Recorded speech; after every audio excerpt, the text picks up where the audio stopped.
Hi folks, welcome back. Thank you for watching.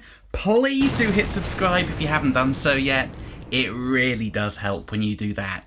So, welcome to the end of March Q&A. I hope you've all had good months and you've been enjoying the content this month. I've put a few extra videos out in March, not for any particular reason, just felt right to do so. So, plenty of content for you guys to comment on, which we're going to get to now. So, question number one this month. The 92 Project.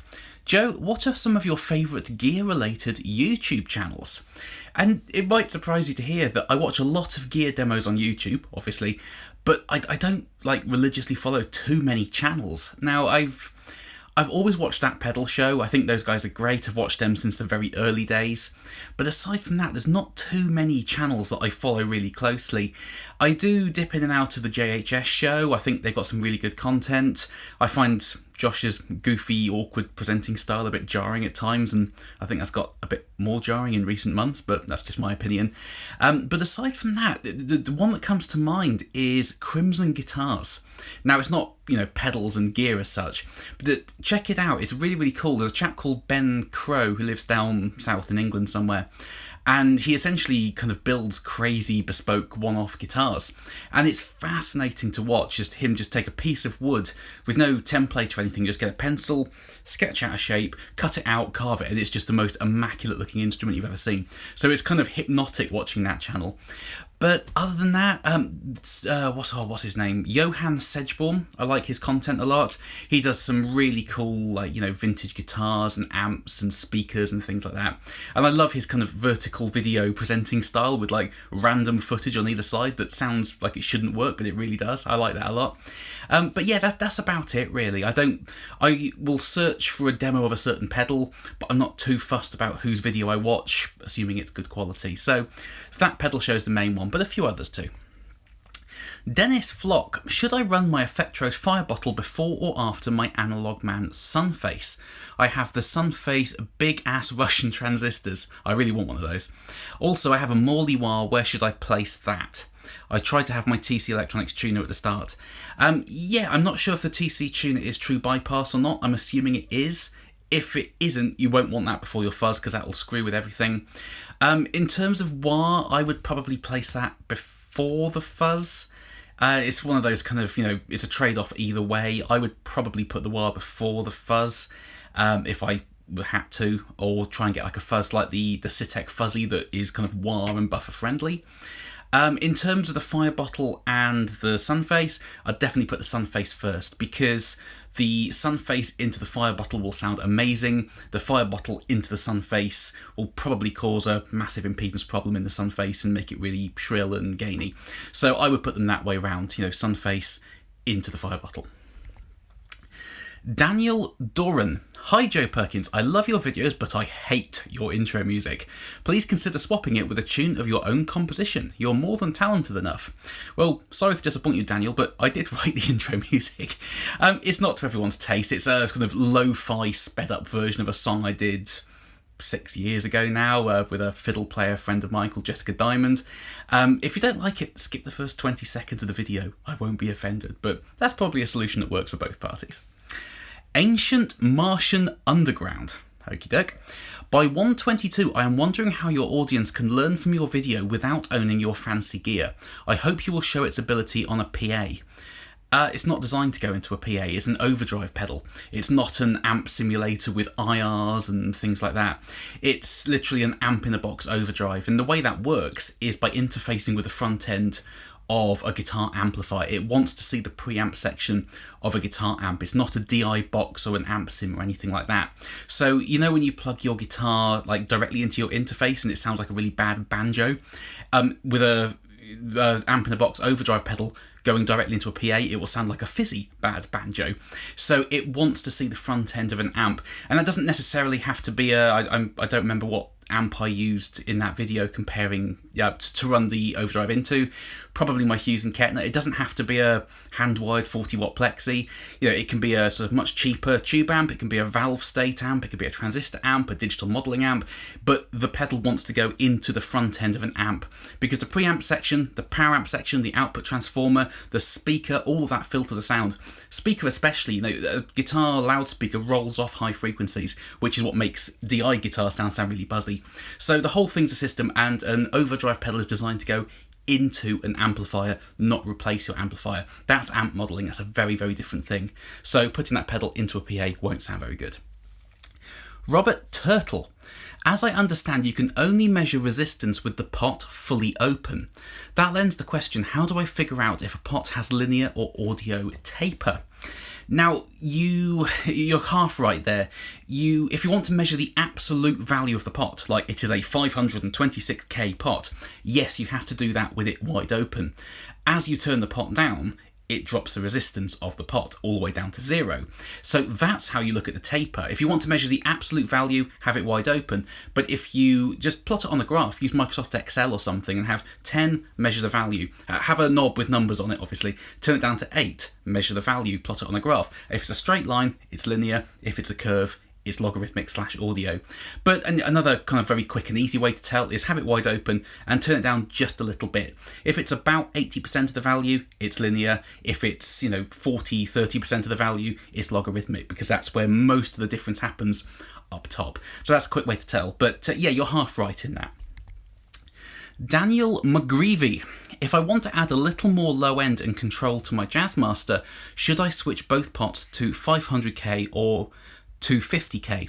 I was thinking a mix of 250k in the volume or 500 in tone and vice versa with a new capacitor. The reason I included this question is because a pot doesn't add low end, it takes away high end. Now that kind of gives a sort of seesaw effect of it sounding more bassy because there's less treble there to contrast it against. So the bass frequencies are kind of all that's left, as it were. But changing pot, it doesn't add low end. So if you want to brighten the guitar, go up the values of the pots. If you want to darken the guitar, go down the values of the pots. But as you say, you can mix and match. The only real way to know is get two 500k pots, two 250s, and try them both and put different pots in different positions, mix and match them, try different capacitors and see what works for you in your particular rig. I like bright guitar sounds, other people's don't. So it's all, personal preference. So there's no right or wrong, just experiment until you get the results you're after. Francesco Porati, I think. Hi Joe, really compliments for this shootout, thank you. I've just got my Mark 1, and as I wrote to Nick, at the beginning it's like riding a crazy horse, but when you get your tone, it's simply perfect. Yeah, that is a very good description of the Mark 1 tone bender. This is the Williams Audio replica. Yeah, it's a wild fuzz. It's gated, it's spitty. If you hit the guitar hard, it will kind of sag a bit like a tweed amp will. But once you kind of get to grips with you controlling the saturation using your guitar's volume control, it is absolutely amazing. The Mark 1 is my favourite of the tone benders. It's the one I've got on my board, and I use it recording all the time. It's an absolutely stunning fuzz. Jatuka, again, I think. These speaker reviews are very nice and useful, thanks. The Fanes sound surprisingly good indeed. It would be nice if there was a comparison between more than one speaker, so if you are making a review of only one speaker, there could always be some reference speaker of yours to compare with. Yeah, I like comparison videos, but generally speaking, manufacturers don't. And I'm not talking about Fane here. When I emailed the guys at Fane and said I was going to compare their A60 to the 3 Celestians, they were like, yeah, brilliant, can't wait to see that. So they were all on board with that. But generally speaking, manufacturers aren't that keen on comparing their product to another product for various reasons. A big one is they ultimately want a video to sell their product. That's the purpose of a demo, especially if they're sending me something to demo. That's the purpose of it. Ultimately, they want to get their product out there and have people buy it. And in a comparison, half the screen time is dedicated to a competitor's product. So they don't particularly want that. But I think the other thing is more kind of psychoacoustic thing, I suppose, in that in a comparison, generally speaking, people prefer the loudest, brightest thing overall, and that's what people say sounds better, but it's all completely relative. A pickup, for example, could be plenty bright, but if you compare it to a brighter one, people generally prefer the brighter thing. So in a pickup comparison, for example, the higher output pickup or the brighter pickup is generally what people go for, even though the other pickup is absolutely incredible. So that's one reason, another reason why people don't typically like comparison videos. But yeah, I'm going to get much more into speaker comparisons and pairings soon. I'll talk more about that in a second. But yeah, I agree. I like doing comparison videos, and as you say, having a reference to kind of compare a speaker to, for example, can be very useful. We all know what a Celestion Gold sounds like, so if another speaker is darker than a Gold, you have that as a base point, don't you? So yeah, I agree. People don't generally like it, but when it comes to doing just videos for me, if I'm not working with a manufacturer, then yeah, I'm all for doing comparisons. I love doing them. Do-it-yourself musician. Do you wear ear protection? You should really think about it. Tinnitus sucks. It can really lower your quality of life. Yeah, absolutely. I do wear ear protection in this room. As it happens, that particular video you commented on, the Why My Neighbours Hate Me video, which was just 80 watts of non-master volume tube amp just cranked up in a tiny little room. I didn't because I was stood up and I was kind of out of ear line with the amps. The amps are kind of at this level, just out of the camera shot over there, and I was kind of up there. So when I'm sat down in this chair doing a gear demo, I've got a speaker blasting me straight in the ear. So I use these things here, and they're not like guitar specific or anything. They're just those kind of really cheap, like gummy ear plugs that you can buy on Amazon for a couple of pounds. And you never really see them because obviously I've got long hair. So you kind of just stick one in your ear and it stays in. So what I usually do with these is I properly plug my left ear, because that's what's in the firing line of the amp. My right ear is kind of cushioned by my head, as it were.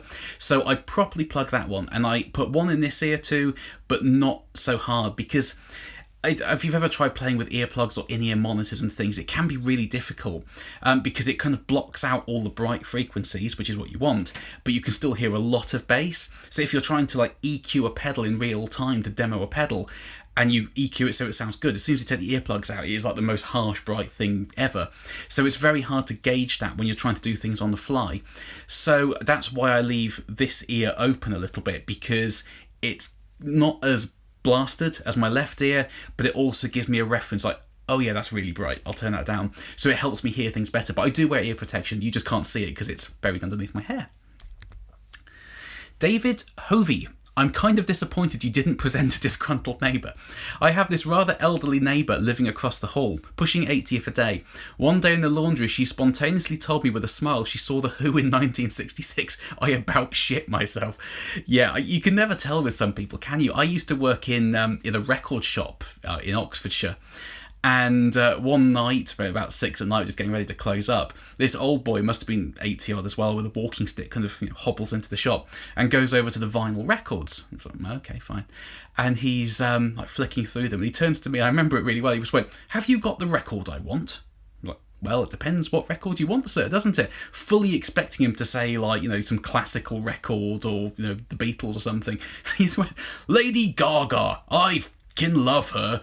Completely took me caught me off guard. It really made me laugh. You can never tell, especially when like older people like kind of heavy metal music and stuff. I love that so much. It's absolutely fantastic. So thank you for that comment. It really made me laugh. Indie Covers 1985 sounds beautiful. I personally think it was the best thing Boss ever did. I assume you mean that. Was bring back the DC2 as the DC2 Wazacraft. Ah, yes, the Dimension C, my new favourite modulation pedal. This thing is still blowing me away. It's absolutely amazing. There's another question about the Dimension C here. John Green. Sounds great. I've never tried one. I enjoy running modulation effects through a Roland JC30 and any analog gain staging through a second tube/valve amp. I'm not clear about the signal path differences between the DC2 and the Wazacraft. How do they compare? Is the analog signal blended in, totally converted? Now, I haven't played the Wazacraft. I've seen plenty of videos of people comparing this original with the Waza. As I understand it, the signal path of the Wazacraft is still completely analog. It is a BBD modulation chorusy type thing. But what's different is in these originals, the kind of control circuitry that switches between the different kind of settings with the switches is analog. but in the Wazacraft, that's been replaced with digital control circuitry. So there's no conversion going on. It's a completely analog signal path, but there is an element of kind of analog heart, digital brain type thing, the Chase Bliss motto going on there. So you hit a switch and a digital circuit tells the analog stuff what to do, as it were.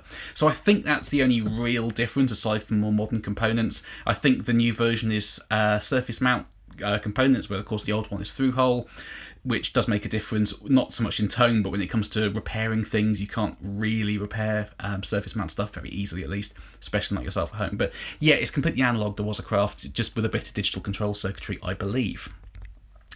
David Sanderson. Hi Joe, a potential Ask Perky. How do you have the board set up in terms of power, bypass loops, etc.? Does everything have its own isolated power supply? I've now got more than 5 pedals, so I'm thinking about ditching daisy chaining the power supply. Good idea. I was looking at your setup for inspiration, but it looks amazingly complex. I mean, granted, the board looks absolutely ridiculous, but it's actually very simple when you kind of strip it away and look at sections of it in isolation. It's very simple. It's a bit like when you look at a massive mixing console in the studio and it just looks like 1,000 knobs until you realise it's like 48 strips that are all absolutely identical, so you learn what one strip does and you know what the whole desk does. Essentially, yes, the pedals are all in their own true bypass loops in terms of the audio path. A few are doubled up, obviously, because I've only got 14 loops and way more than 14 pedals.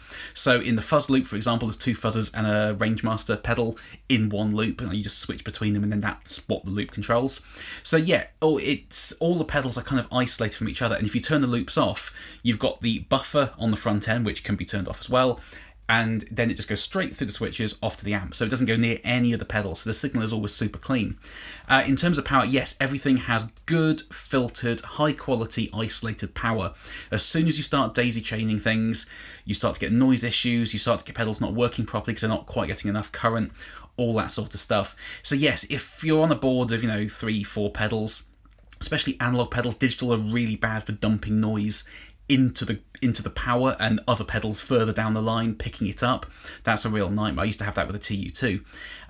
But yeah, you might get away with daisy chaining 3 pedals or something, and people say that daisy chains are absolutely fine, and I'm sure they are for some people. As soon as you start getting into a bigger board, it's a good time to invest in a decent power system. That could be a power brick. It doesn't have to be a modular gig rig, huge money thing. So lots of the power bricks are really, really good. You just need to be careful that when they say, or some of them aren't isolated outputs, some say they're isolated power outputs when they're actually not. You need to make sure it is proper isolated power to get the benefit of that isolation. Otherwise, you might get noise problems.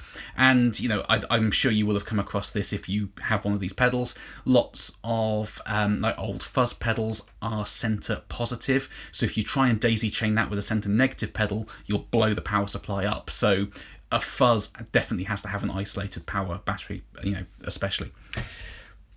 Yusuf Kasim, how do you play through 2 amps at the same time? Is it like a special cable or something? I think you can buy those, but a little bit like the power question just now, it's not the best way of doing it, because if you're just splitting your signal and going into 2 amps, they're not isolated from each other. You tend to get like ground loop hum and things. So you can get splitters. The one on my board is a Sir buffer, which has 2 isolated outputs, and around the back of my amps I've got 2 of the completely passive, so no power, Lella P-splits, which split those 2 feeds again into the 4 amps. So those are also isolated, so all the amps are isolated from each other. There's no ground loop hum or anything. So that's the best way of doing it. I think you can buy cables, but you're running the risk of getting a lot of noise problems and things not behaving properly if you do that. Get a proper dedicated splitter. They're not too much money. You can get a Lella P-split secondhand for £40 maybe. It's the best way of doing it. Transform isolated is the way to go. J. Brian Long III. I have both. I like both, I have both. The Fane is creamier for sure. Both are rich. The gold sounds fuller here, but that seems like volume to me, not fullness through headphones. Would be interesting to have them side by side in a 2x12 cab. And another question here from Gunter Abrahamovich, I think. The gold sounded a bit richer and fuller, while the Fane had more jangle. One of each in a 2x12 might be even better. Well, you might be able to see over my shoulder, about there, I now have a 2x12. Some of you commented on the picture I posted on the YouTube channel a few weeks ago. And the combination I've got in there is, you guessed it, the Celestion Gold and the Fane A60. And it sounds absolutely amazing running those two speakers together in 2x12. That can either be open backed or closed backed. I've been running it closed backed, and the thump it gives is absolutely monstrous. So stay tuned, there's a video coming this month kind of demoing that pairing in that 2x12, and yes, it does sound absolutely amazing. There's going to be a lot more videos with that 2x12 coming in the next few months. Davy J. Chamberlain. It explains perfectly why I could never get into fuzzes. It's too fucking hot in Florida. Yeah, this is when I put a fuzz in the freezer and then demoed it very quickly. Heated it up with a hairdryer, demoed it again, and then let it cool down for a few hours and demoed it at room temperature and compared hot, cold, and normal temperatures. And yeah, you can get some pretty big differences with germanium transistors with that amount of temperature swing. And I was thinking in that video, like, it would never get this hot. But if you're in like a desert environment and you are playing an outdoor gig and you've got the fuzz on the stage in direct sunlight getting baked, it would easily get that hot, if not hotter. And as you will have heard in that video, it completely cut out pretty much when it got that hot. So yeah, if you're in a really hot place like Florida, absolutely. A few people in the comments were talking about the Zvex fuzz factory as well and how that's affected by temperature. I mean, that thing's wild enough at the best of times, so if it's going a bit nuts with the heat, I can't imagine what that's like. Wheelbarrow.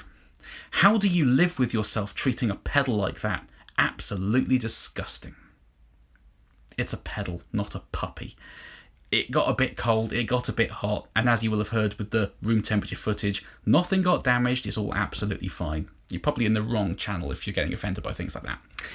Brian Taylor 2.0. Cool. Ah, I see you're a lefty. I'm not a fellow lefty though. I just think it's interesting to see left-handed players. Just out of curiosity, how difficult is it to find specific guitars that are left-handed? Is the amount of choices for guitars a lot more limited for left-handed players? It is and it isn't. You can generally get the kind of the basic models of most guitars in a left-handed version, but you don't necessarily get the full array of colours or like limited edition runs. They won't do those in left hand and things like that. And especially if you're looking at like vintage guitars, forget it, because there's so few of them out there. The prices are huge. And I think out of the original like 58 to 60 burst Les Pauls, the kind of £500,000 ones, I think there's only 2 or 3 that were ever made lefty. McCartney's got one, and one came up for auction for 200 grand a few years ago. But if you're going down the vintage guitar route, it's really difficult. Whenever I'm in London, which I haven't been much in the last year, I love going to Denmark Street and looking around the guitar shops, the vintage guitar shop especially, but it's only so excited I can get because I can't play any of them.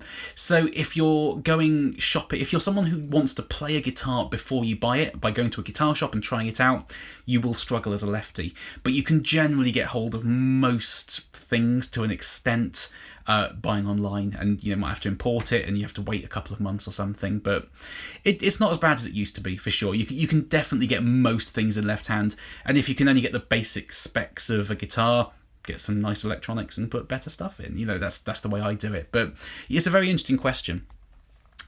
John Green, I run my Fire Bottle into Blackbird and Blue Bottle. Really love effectro products for gain staging. On my list, everything else that I don't already have, starting with a compressor. Do I get the leveling amp or the PC2A? Now, for those of you who don't know, the leveling amp is like the really big format effectrode compressor. The PC2A is the one I've got on my board. It's 2 knobs and much smaller. I think if you're a studio guy and you like, being able to control attack and release and knee and things like that, the leveling amp is the way to go because you have all those knobs. The PC2A is a much more kind of condensed version of the same concept. You just get volume and gain reduction, and that's it. But inside the PC2A, you do get little trim knobs where you can adjust things like the knee of the compressor. So you can still adjust those things. It's just much more difficult. So if you're someone who is a studio guy and you want to adjust all those things on the fly and have, a really kind of squishy Dynacomp type sound 1 minute and a much more kind of open sound the next, the leveling amp's probably the way to go. If you just want the LA2A circuit in a pedalboard format that sounds great, probably the PC2A. So I think it comes down to how much control you want to be able to have on the fly over all the parameters. If you want to keep things super simple, the PC2A is absolutely fine. That's what I've got on my board. It sounds absolutely killer. Enrico Palazzo.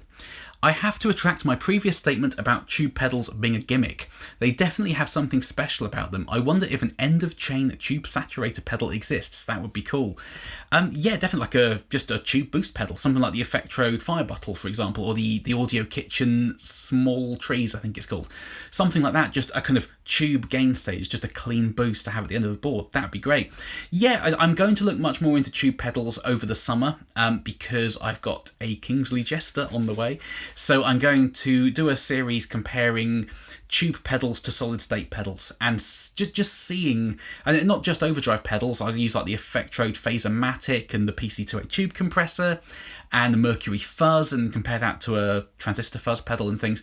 So I'm going to look more deep into that to see how much difference the tubes actually make to things. But yeah, I love tube pedals. I've got one here that I was sent to demo. This is the Crazy Tube Circuit Space Charged version 2. This thing sounds absolutely killer. It's got the tight fat switch on it, and fat mode is just like 4x12 in the face. It's great. So yeah, I mean, tube pedals definitely have a different thing going on.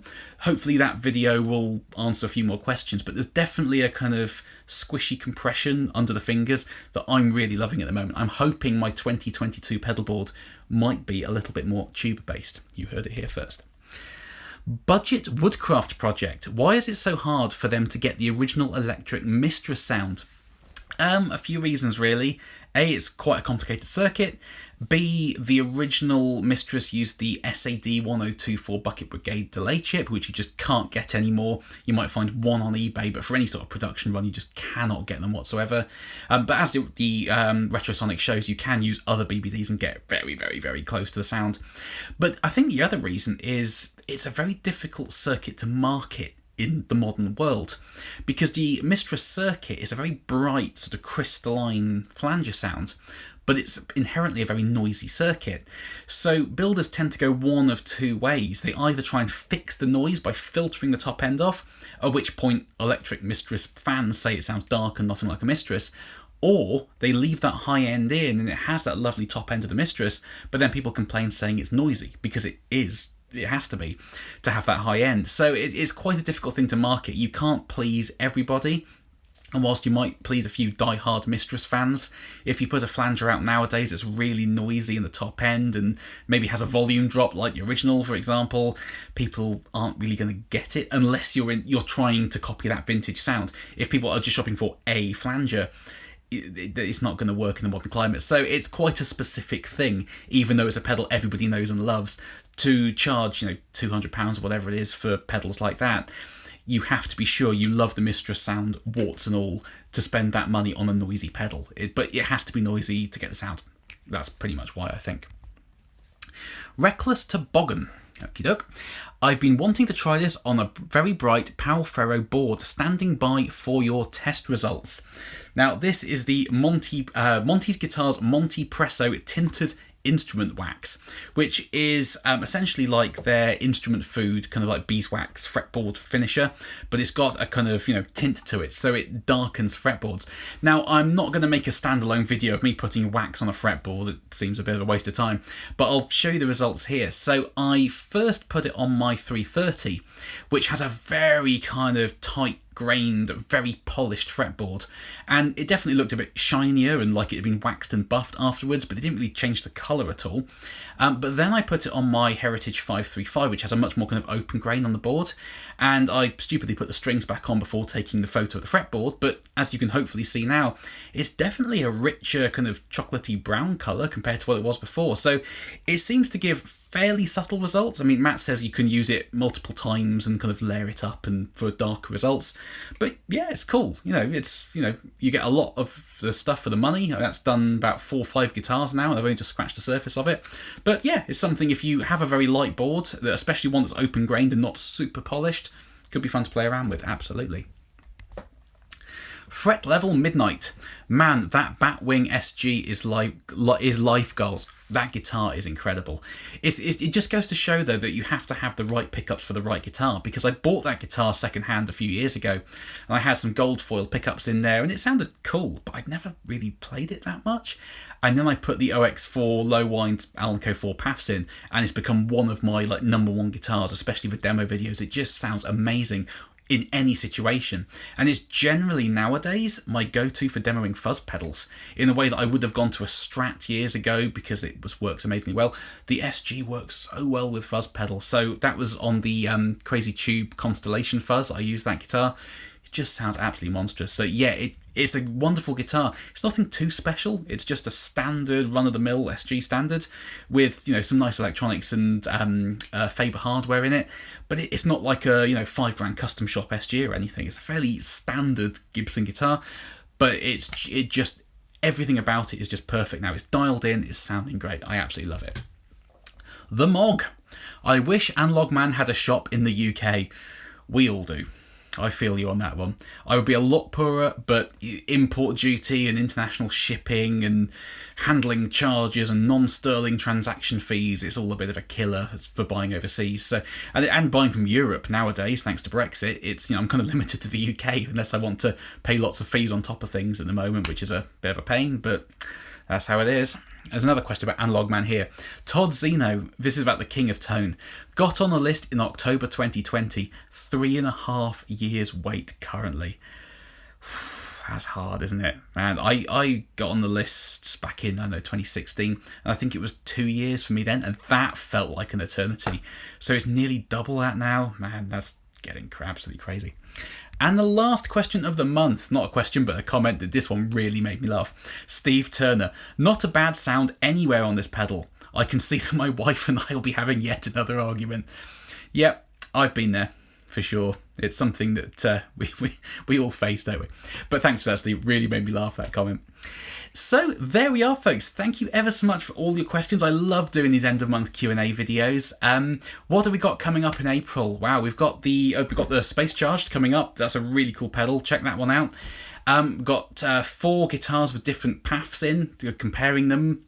That's a lot of fun. I love path pickups. And this Sunday, Easter Sunday, there's a big comparison of modulations coming, which started life as me wanting to compare the CE1, CE2 and CE3 choruses, because I've got all 3 of them now, and I couldn't resist throwing the Dimension C and the VB2 vibrato in there too. So it's like a 5-way classic vintage 80s Boss modulation shootout. So that's a really big video. That took an age to put that one together, but yeah, that's coming on Sunday. So I'm looking forward to getting that one out there, because I think people are going to like that one for sure. So anyway, thank you ever so much for all your comments and questions this month, folks. Keep them coming. Drop any comments underneath this video that you want me to try and address in next month's Q&A. And of course, I troll through all the comments that come in throughout the month to put these videos together. So thank you to everyone who gets involved. That's the best thing about doing this channel, is interacting with you guys and getting your feedback and answering your questions and things. I absolutely love doing it. So thank you ever so much, folks, and I will see you next time. Bye-bye.